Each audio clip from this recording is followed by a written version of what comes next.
Hello fellow crafters, my name is Chris Reinhardt and I'm a Stampin' Up demonstrator from Ormond Beach, Florida. Welcome to my craft table.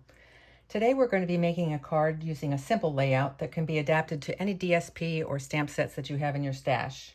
I'll show you two alternative designs using the same layout but with a totally different look just by making small adjustments to the layout. But before we start, let's make a few announcements. By now you've probably already seen the January to April mini catalog, the new batch of online exclusives, and the two new card kits that were posted online on January the 6th, as well as the January product of the month. I'm taping this before the January product of the month has been released, so I don't know what it is. It'll be a surprise for me on Tuesday also. If there are any December product of the months left over, you can still purchase that. And it would be with a $50 order, and then you can purchase it for $5. If you also wanted the January product of the month, you would need an additional $50 order, and it would cost $5. The last chance list has also been updated with new items, so be sure and check those out. And you know the drill, once they're gone, they're gone. As I mentioned in my last video, the Stampin' Up bonus days are in full swing. From January 6th to February 2nd, you can earn a $5 coupon with every $50 purchase. You can earn as many coupons as you want during that period. And then between the February 3rd and February 28th is when you can redeem those coupons.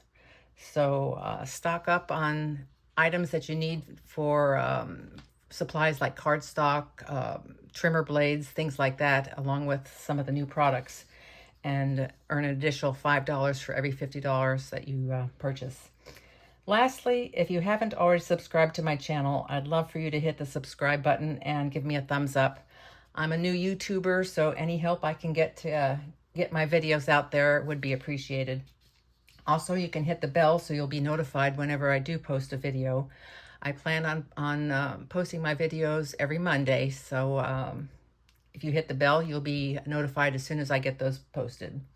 Okay, let's get started with today's card. Let me come in. Here's the card that we're going to be making today, and it is simple, but I think it's kind of elegant. I love the blue and white color scheme on this card. So I'll put this aside and we'll get started. First thing we need is a card base, of course. It is 8.5 by 5.5 and scored at 4 1/4. Let me go ahead and burnish that again. Actually, I'm going to zoom out a little bit. There we go. And on top of that, we put a layer of Secret C. And this measures 5 5/16 by 4 1/16. If you don't like working in 16ths, you can certainly use 8ths instead. Just make adjustments. I personally like a border that's a little more than a 1/8, but a little less than a 1/4, so that's why I came up with this measurement. And I have embossed it with the exposed brick embossing folder, and that will go there. Next, we're going to stamp our sentiment, and I got that from The Right Words. I'm using Sending Good Vibes. We're going to stamp that in Secret C, and then punch it out with the new 3-banner punch.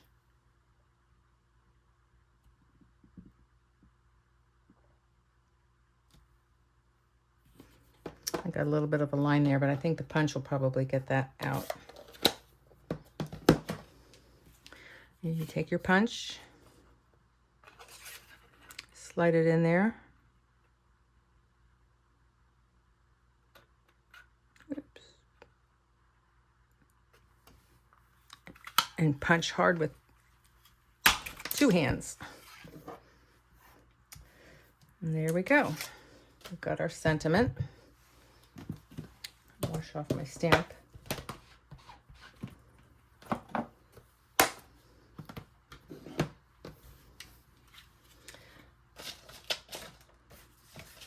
Okay, we're going to glue that to our Secret C panel.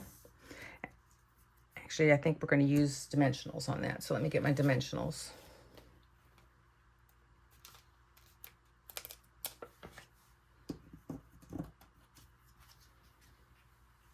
Okay.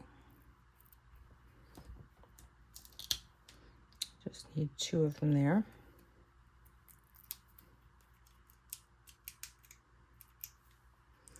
And it's going to go towards the bottom center.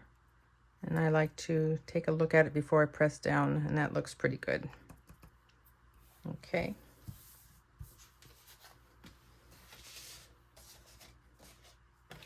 Next, we're going to take a piece of DSP, and I used the Mixed Up Patterns DSP, and I'm using the one that looks kind of like a wood grain.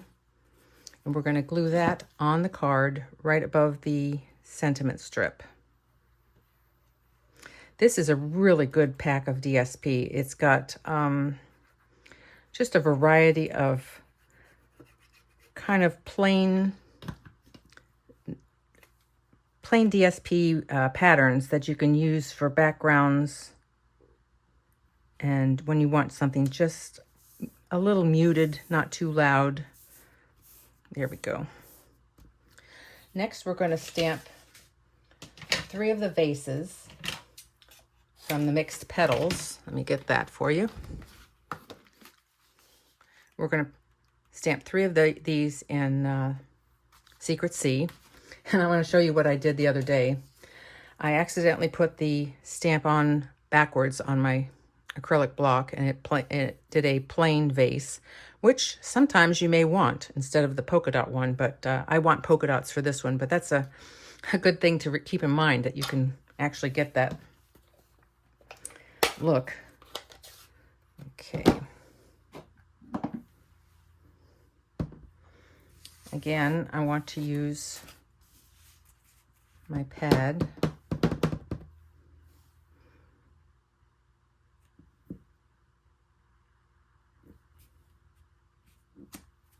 There we go. And then you're going to use the dies from the set, this die here, to cut those out, all 3 of them. I've already got them cut out, so to save time. The next thing you're going to want to do is, I'll put these here, die cut 6 of these little branches, twigs, I don't know what you call them, from the Beautifully Celebrated dies. It looks like this. And the reason I did 6 is I like to have a little dimension, so I've glued 2 together. I've done 2 of them so far, so I'll just glue the last 2 together for you.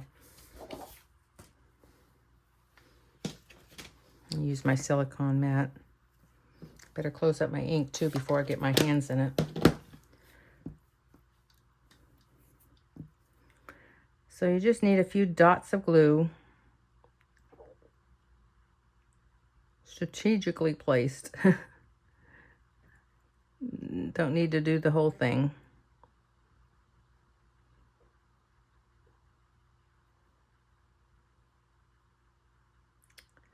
That should do it.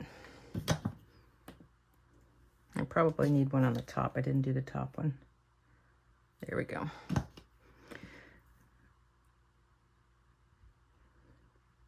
And then attach the second one right on top, lining it up. And I like to put an acrylic block on top to get even pressure on it. It adheres pretty quickly. There we go.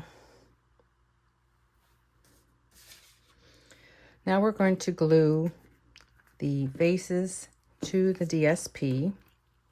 And not glue them, we're going to use dimensionals again. So let me get those out. And when you put the dimensionals on, try and leave them away from the very top, because we're going to be sliding this in and you don't want it to hit the dimensionals.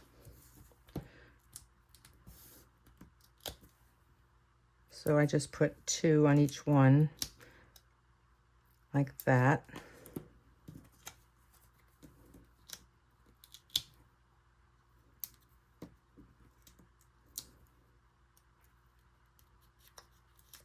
Go stick into my nails again.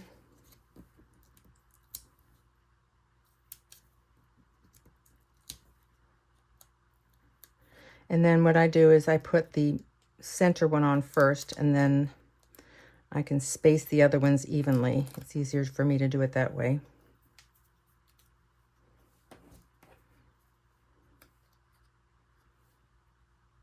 And I've come up just a little bit. And I'm actually not going to press hard. I'm just going to lay it there.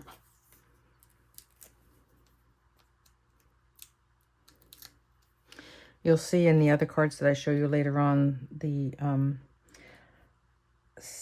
dies that I used were a little larger than this, and I think they're a little crowded. I think this is a good size for this card. But I wanted to use current products first of all, and actually one of them's not current anymore. Just show you what other things look like. There, that looks evenly spaced, so I'm going to push those down. Then we're going to glue our trees, and we're going to put them underneath here like that. So again, just a little bit of glue will do. I like to get just those little ends of the branches. Little round things are a good spot to put glue.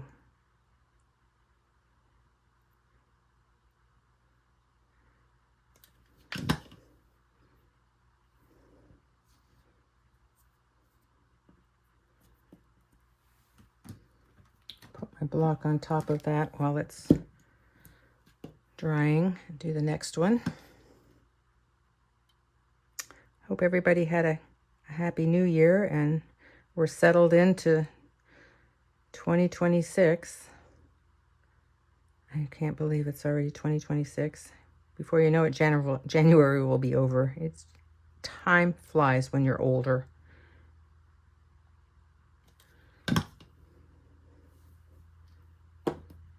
Okay. I like to keep them about the same height without measuring. It's just eyeballing it.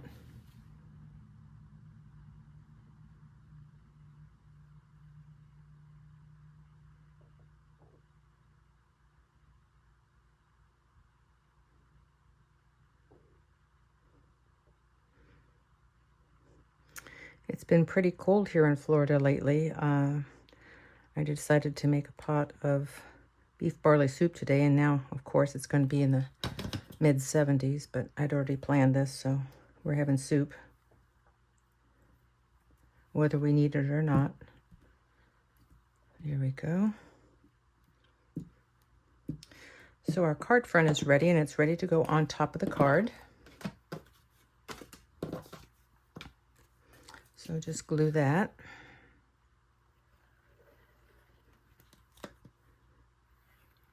I've made so many cards lately that I hope I don't run out of glue again.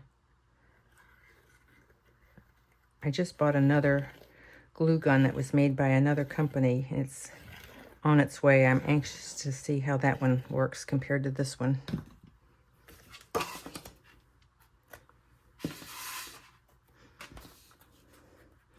And then just lay it down with an even border.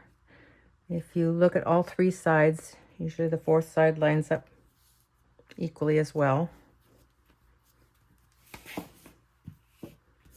Okay, now we're ready for the inside.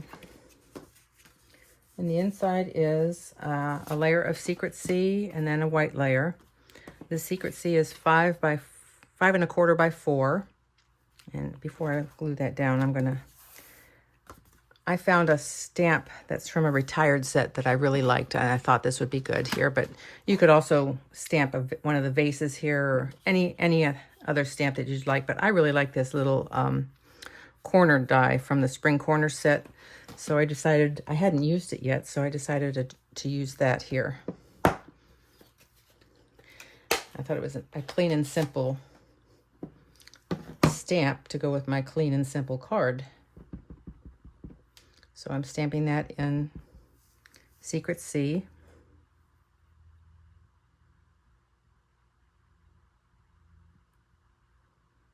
Hopefully getting it straight.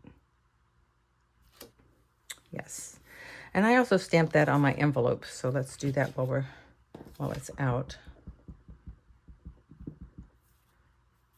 Okay.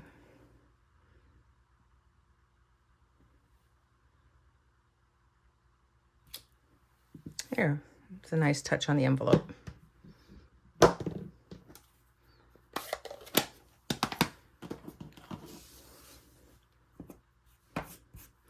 Okay, we can glue the white layer to the Secret C, and then glue all that to the inside of the card, and we will be done. See, it is a simple card that you can probably whip out several of these in an afternoon.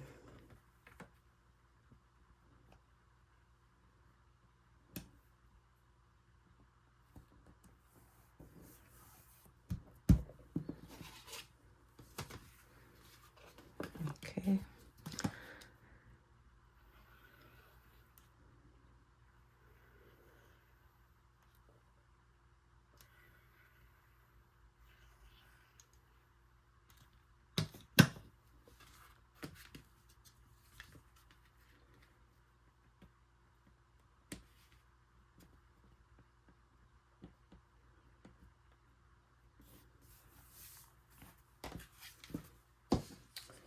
All right. I think that we've got that done now. What do you think? I think it's a pretty nice, simple card, just sending good vibes to somebody. Hope they're doing well. Here are the other cards that I made. This one's using the cutest onesie. I thought that was kind of adorable. Now, I offset these because they were a little large because of the sleeves banged into each other, so I offset them. Put a few sparkles on there, and then the little rattle inside. I thought that one was cute. This is the one I'm not too sure about. It's the Kintsugi Inspirations. It looks a little crowded to me, but I wanted to give it a try. I really like the set, and I think it was just recently retired. But I thought it made a nice card too. And it seems like it's a, I wrote down "here for you." It looks like an encouragement card to me. So let's see. Which one of those is your favorite? I'd love to hear from you. I want to thank you for joining me today. I enjoyed making and sharing these cards with you. Making and receiving handmade cards, that's what joy feels like. See you next time. Here are the measurements for today's card. I'll be posting a copy on my Facebook page, Chris's Stampin'. I'd love to see your card. Please post a photo in the comments. Happy stampin'!